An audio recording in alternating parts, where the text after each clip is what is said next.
I feel like it's fair to say that not all of the executive decisions made for Skylanders franchise came from that of passion and love for the series. Some of them were greedy maneuvers intended to improve the profits of the games tenfold by making some of the cash grubbiest moves possible, as if Mr. Krabs was behind the helm, strangling any employees who would dare put quality over profits.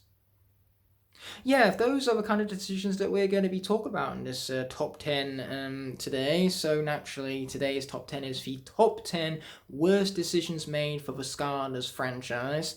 And so the list itself is quite self-explanatory, so I'm going to roll the intro and get straight into it, mind you, because believe me, this is going to get very rant-heavy. Why do you think the video is so long? That length comes from my raw passion. Like, believe me, the frustration brought up in this video is real, and I sure hope you guys will enjoy my passion behind this, because I'm just someone who loves Skylanders, and for the few mistakes that they have made throughout the franchise's history frustrate me, that I feel like they're worth passionately expressing about.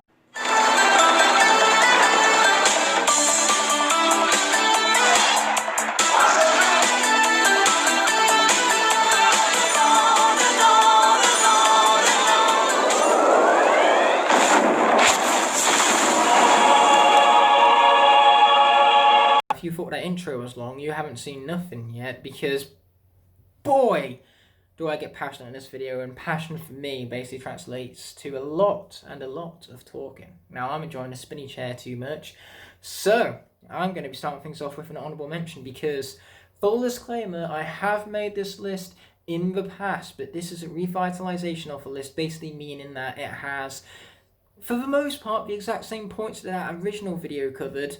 However, a few of them have changed places, and of course now I have a lot greater quality in my visuals, in my editing, and in my commentary in it of itself.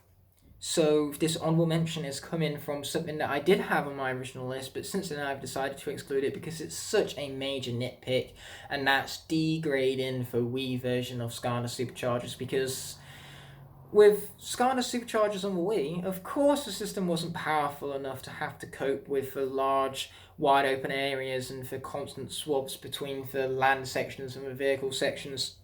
So what did they do for the Wii version that couldn't handle it? They made it a solely racing game and ported it to a 3DS as well.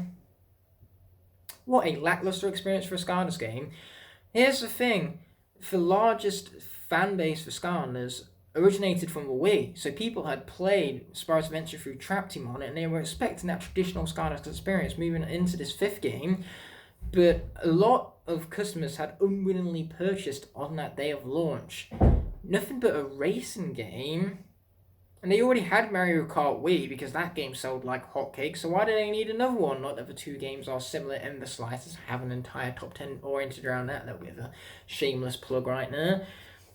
So that's the problem, really. It frustrated loyal long-term fans through the Wii versions of the games because they didn't get their traditional experience due to the fact that the console that they loved and played Skylanders on so much just couldn't handle the mainline version of the game.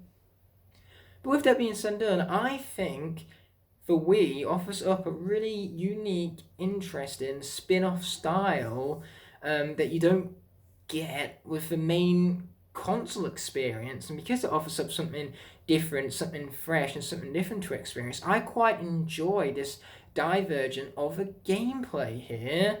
I'm a fan of how they downgraded it, and better yet, the performance and the graphics on Wii are slightly better now for 3DS.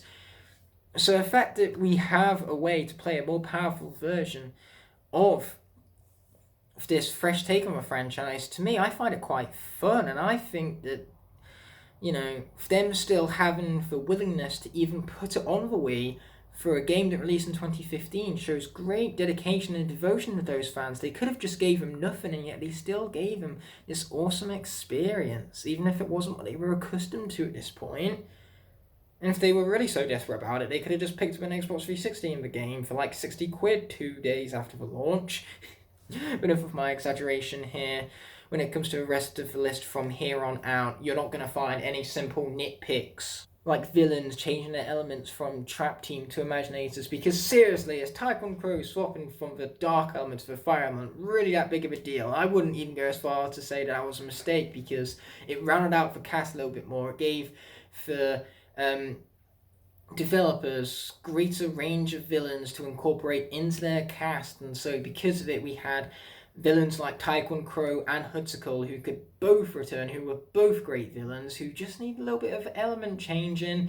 And Bing Bang Boom, you have an excellent cast of villains in the game. I would argue that the villains are even better than the senseis in certain cases, and they did what Trap Team for the most part failed, and they made the villains fun.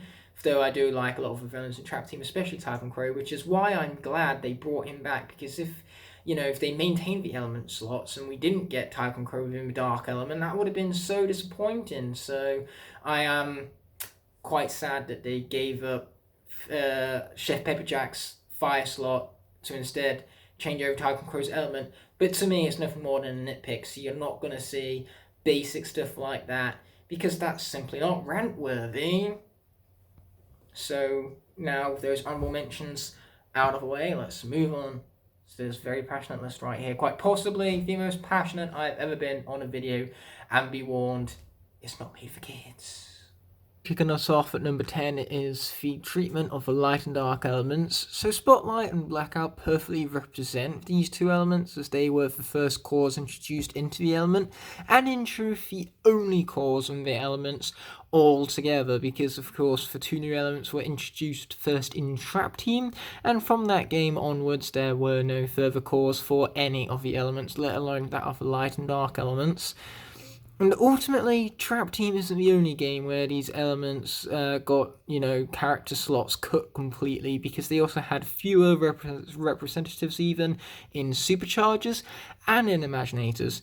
Now, I can understand why they only had 2 character representatives for each element in Trap Team, since this was their first establishment in the franchise, their first introduction, you could go as far to say, and they really wanted to make it feel special, so they went for quality over quantity with it, really, and that definitely hammered home the message that these elements, they might be new, but they are here to stay and offer us up some incredible new movesets and all. And that's fine for their first introduction, but for the element to be real lackluster afterwards, and what really hurt these elements is the fact that in the base game of Trap Team, their elements don't appear once, even after you have loaded one of these elements into the game, so the game knows that these mystery elements have been registered. Still, there are no light and dark sections in the main game. And so that kind of nullifies their purpose. Why introduce us to two new elements and then not even have any elements dedicated to any areas dedicated to their element even throughout the game? Sure, they have the elemental gates, but they're exclusive for Trap Masters, making these 2 characters right here completely worthless. So that definitely goes against that whole messaging of them being special and newly introduced and all.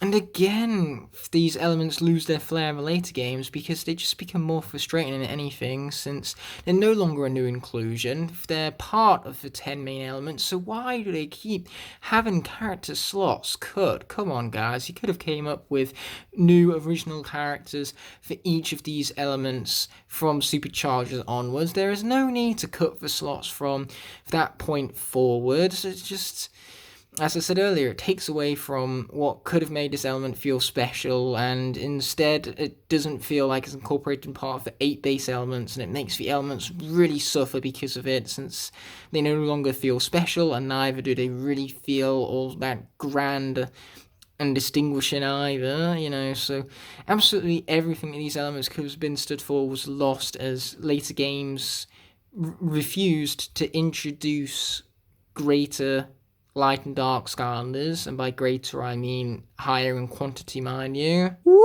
That last one was a bit of a rant, what you're saying. But luckily for us, this one is more of a nitpick than anything, which is why it's as low on the list as it is, because for number 9, I have the fact that Trackmasters are the same size as the Giants. As you can see right here, we have Ninjini, the tallest giant, that is still just barely taller than Nightlight himself in the frame right now. And I find this ultimately disappointing because the whole gimmick, the whole idea of even introducing Giants in the first place is that they are, well, giant. But the fact that Trackmasters are now the same size really does take away from that speciality, and it makes the Giants feel so unnecessary and undistinctive. And, you know, they had no need to really make these Trackmasters larger. The only reason why they're bigger figurines is so that then Activision can make more money from selling them off to, of course, audience members, which these Trackmasters are already broken as is. They have, you know, increased power against villains, they increase their villain timers, and they can access elemental gates and Trap Team. Keep that in mind because we'll definitely be covering that again later. Ho ho, was that a mistake? But if those few factors alone make the Trackmasters worth more, so increasing the size of the figure and taking away what made the Giants so special and distinguishable in the first place is just an absolute waste and definitely a mistake in my eyes, because I love the Giants, but the fact that they lose that distinguishability and their speciality at being giant now, and now they're just the same size as Trackmasters, really. Yeah, just listen to that. Just think about how it sounds. Figures the same size as Trackmasters. That's all what they are. And so, naturally, all of their speciality and distinguishment even has been stripped away. And it's beyond disappointing. A huge mistake on the developers' behalf, and just a greedy move to drive up the prices of Trackmasters even further than their uses outside of the game, because, oh gosh, the physical figurine is bigger, therefore we can charge bigger bucks for it. What a nuisance. And they didn't even have the audacity to give the Trackmasters lighter weapons like you did for Giants, which automatically makes them far less cooler. So there was no point in even making them that big to begin with. Let it be known that I don't think vehicles being included in the Superchargers from a concept standpoint is a bad idea. After all, it gives us 2 gameplay styles and just more variety to make the whole experience feel fresh in comparison to the other Skylanders games. And when you're actually racing with these vehicles, it feels just like that. And you have some incredibly designed tracks based on the world of Skylanders to truly make everything feel in uniform and just expand the world in really unique and interesting ways. But unfortunately, the execution of how they went about the vehicle gameplay throughout the main game was poor, to say the least. They were simple point A to point B sections with poor controls and real lackluster, repetitive and tedious gameplay. Like, seriously, these vehicles become such a drag to play as after a while, purely because the gameplay is just rinse and repeat with these vehicles. They are merely but copy and paste, and the vehicles themselves have such similar attacks and animations and no personality to call their own, because all what it is a vehicle. So naturally, they don't have that same fresh personality gameplay style that you feel every single time you put a different Skylander onto the portal. You have no reason to buy multiple vehicles. You only need one of each terrain to access everything in the game. And even then, you're bogged down by the terrible pace of it all, the terrible controls, and the fact that it's simply point A to point B. They could have been far greater in execution with actual races and risk and rewards. So perhaps you go for a shortcut and you wind up falling behind or losing a Skylander due to taking damage because you failed for a shortcut, and then after you've conducted a race, if you don't win, you lose out on a collectible or something like that, just to make the vehicles feel greater incorporated rather than just another way to fight some enemies with some floaty combat controls and just holding the acceleration button and steering your vehicle left and right. Man, this game had so much potential too. Superchargers easily has the best story, the best graphics, and the best music of any Skylanders game, and the on-land sections is some of the best we've seen in Skylanders, especially when it comes to the combat, with how unique and distinguishable the enemies are from one another. But unfortunately, the entire game is let down by the execution of these vehicle sections, and just how repetitive, tedious, and lazy they get. Yes, the execution of vehicles and Superchargers was definitely a mistake on the developer's behalf. Well, hey, we're back on my face for this point because I want to tell you guys about some incredible post-game options that were being built up all the way to Swap Force, because Swap Force had at its disposal, if I can even speak that is, bonus mission maps, swap zones, score mode, time attack, arena challenges, PvP.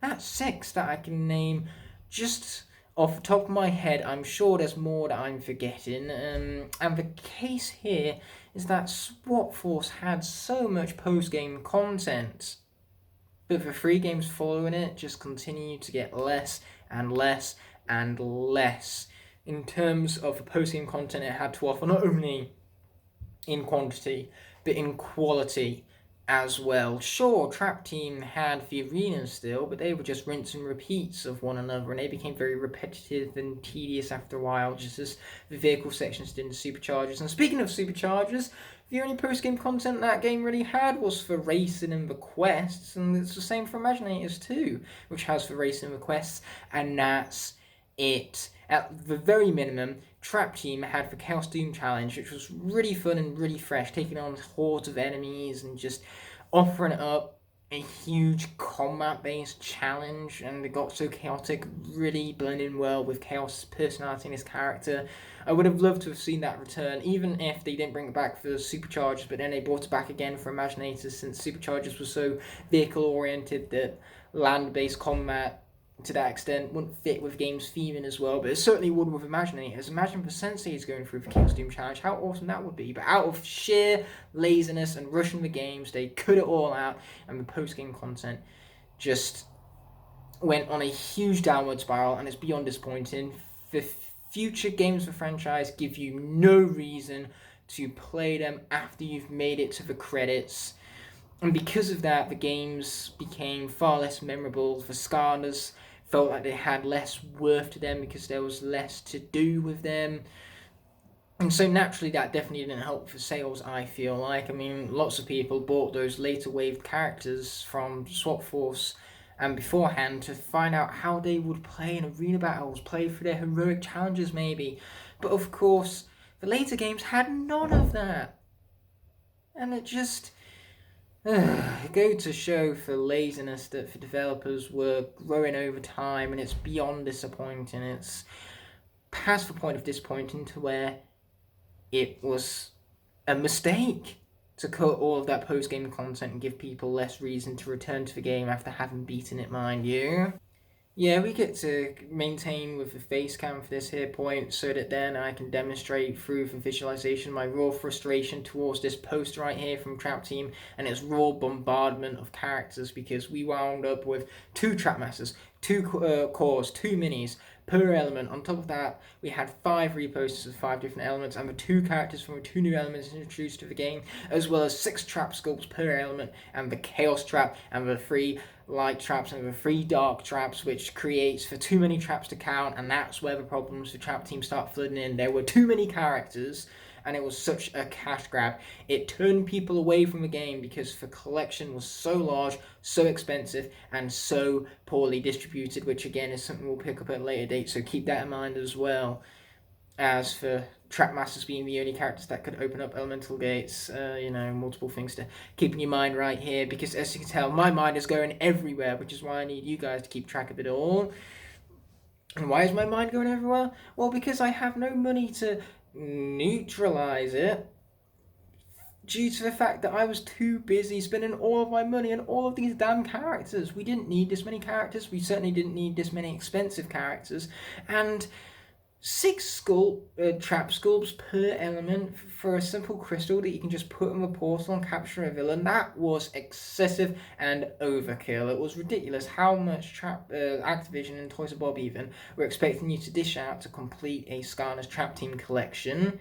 No wonder it turned people away from the game with just how excessive, bloated and ridiculous it got. You guys can see Series 2 Bash before you, because for those of you who don't know, Series 2 Bash is incredibly rare and hard to find in America, and when Giants first released this, rarity led to him fetching eBay prices of double his recommended retail price, because scalpers who knew the rarity of this figurine were picking up multiple in order to make that nifty profit.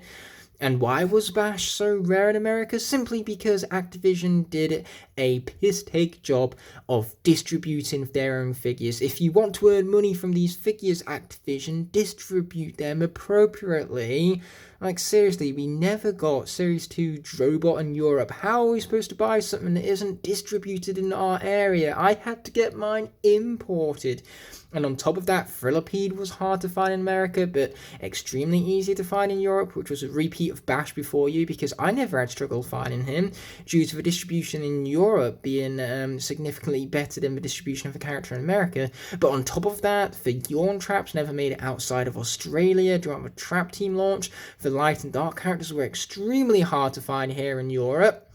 So the fact that Activision was so incompetent with the figurine distribution and needlessly made common figurines like this rare was such a mistake on their behalf, especially for die-hard, passionate collectors like myself who had to dish out higher prices for these more simple figurines, all because Activision couldn't distribute them properly. Skylanders as an entire franchise gets a lot of hate placed upon it by the original Spyro fans, and for the most part it's just because the treatment of Spyro throughout this series has been so poor and so mishandled by the higher-ups to where I would absolutely call it a mistake. Not even being an original Spyro fan myself, I can definitely understand the frustration between not only changing Spyro's design, but changing the name of the first game just so that then the character's name was in the title so they could market it towards this pre-existing audience.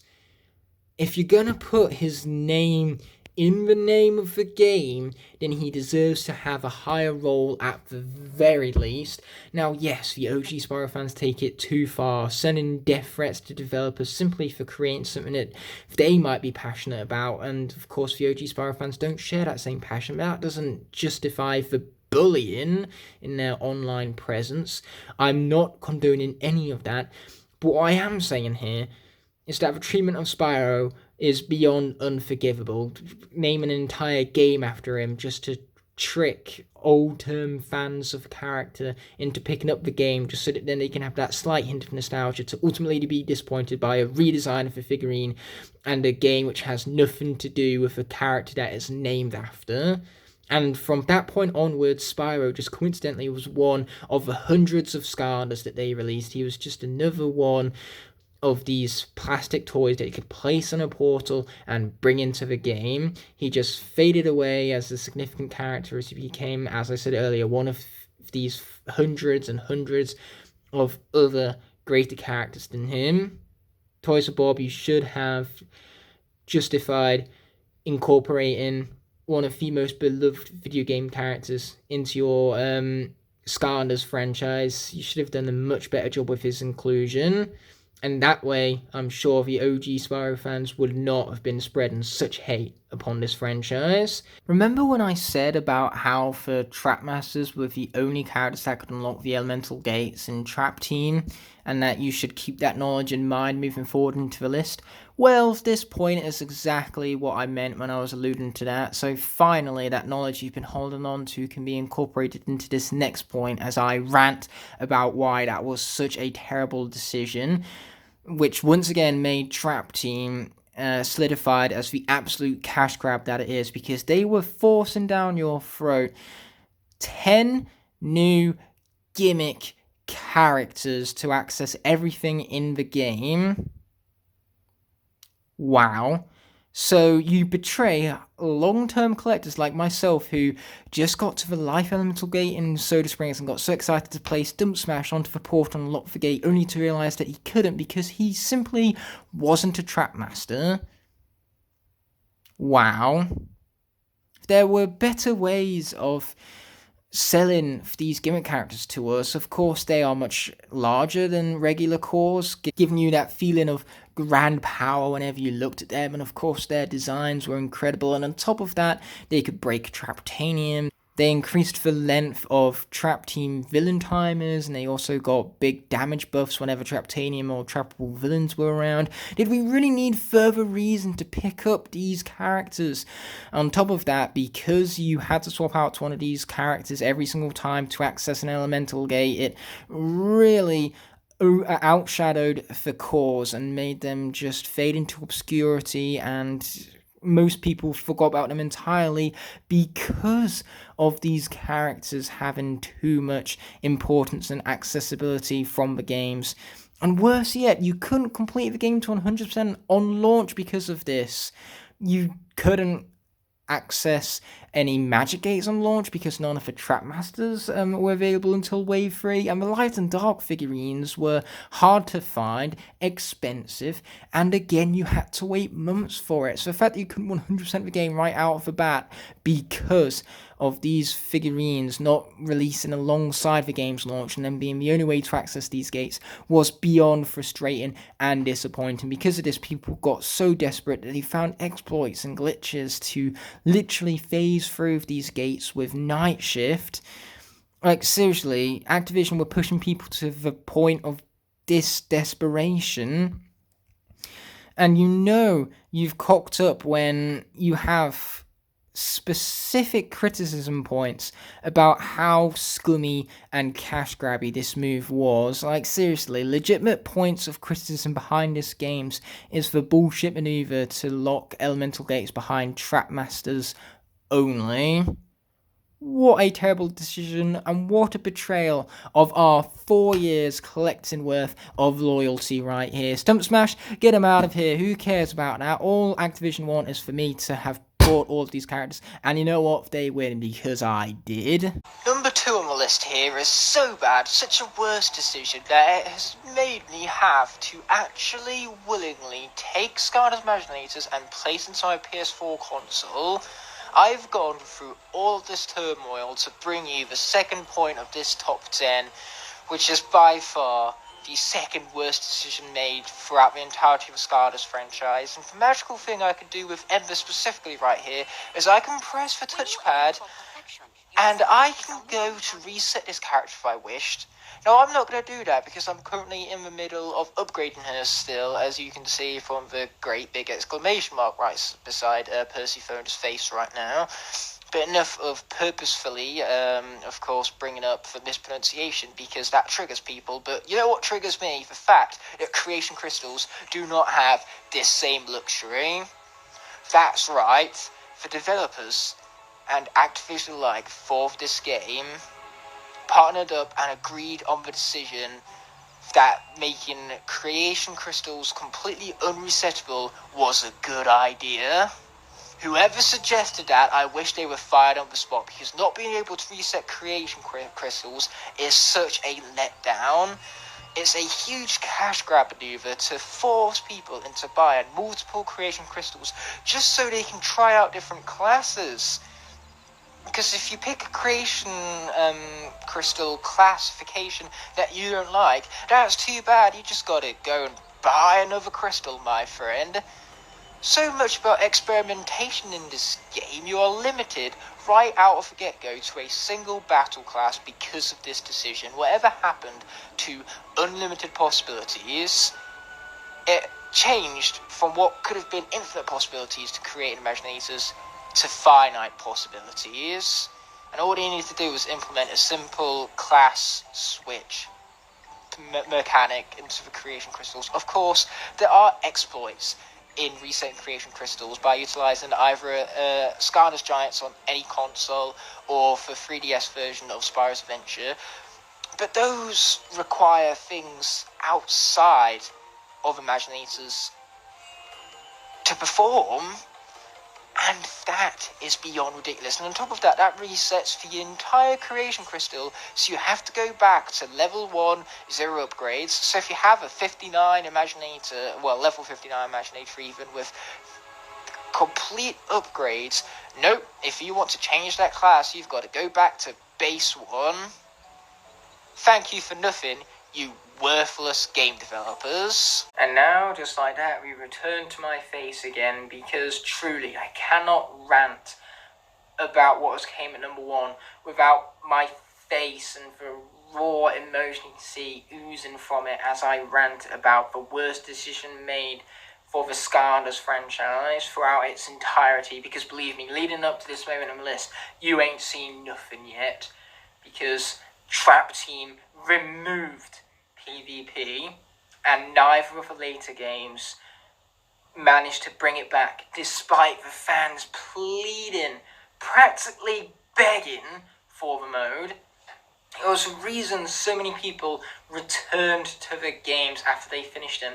You could take a brand new Wave 5 figurine like Doomstone and play against your launch day Skylanders like Slobbertooth and duke it out. It was so much fun. In fact, fun is a word that does not do PvP justice. I have so much nostalgia and memories behind just placing these characters on the Portal of Power and duking it out with my friends, conducting PvP based tournaments, and for all of those to just shatter and fade away, and the possibilities of taking Trap Masters and having them fight against one another.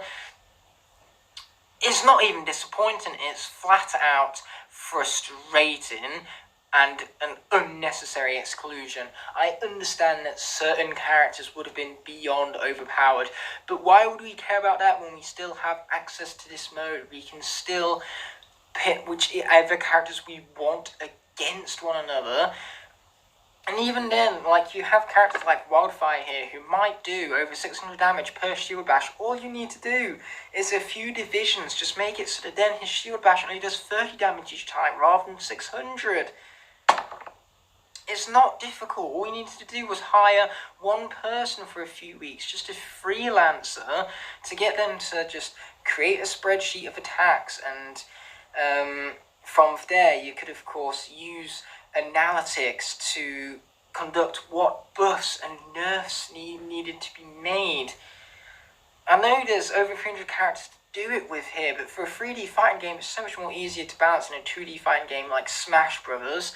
Activision and the developers at hand definitely had the money and resources to do this, and they just didn't, despite our pleading. And Imaginators was the perfect setup for it too. You could create an Imaginator at your house, and then you could bring it to a friend's house, and you could showcase your Imaginator for the first time by having it fight your friend's Imaginators. That has such unrivaled potential. And yet they willingly made the decision to exclude this from Trap Team onwards. I was about to say Swap Force, but you know, they didn't make the mistake then. They maintained it for that game, and it was awesome. And now here we are, bored stiff with our friends. We have nothing to do but go through the games in co-op mode. It's so much more fun to make your friends want to hate you, to just ultimately break their hearts as you raise their hopes and then defeat them at the last minute. That's so much more fun than saying, alright mate, let's go through Secret Sewers Supreme Stink together. Alright mate, sure. Oh, that was fun. I wouldn't have survived that blast without you taking down the enemy at the last minute. Yeah, and you grabbing that food was great. Yeah, that's so much better than PvP, said no one ever. You can see through my passionate rant how much I have missed this mode, and how much of a mistake I feel it was on the developers and Activision's behalf to exclude it for as long as they did, and to never have brought it back. An online PvP mode could have easily revived this franchise and just revitalized some interest in the series. Revitalized it, you could go as far as to say. That was the word I was looking for, and it just completely slipped my mind out of pure and utter frustration from the decision that was made here. Was the people who made this decision had their head screwed on right when they made it? How many brain cells did it take to get rid of this mode? 0, because that's how many brain cells were involved in the decision. But I feel like I've ranted for long enough. You guys have got the gist of my hatred behind this decision made for the franchise, and that's why I think, without a shadow of a doubt, it was the worst decision made, the greatest mistake of the franchise. And that's going to conclude this top 10 video. So I want to thank you guys so much as always for watching. I will be back in a few days' time for another top 10, and until it memorizes, peace.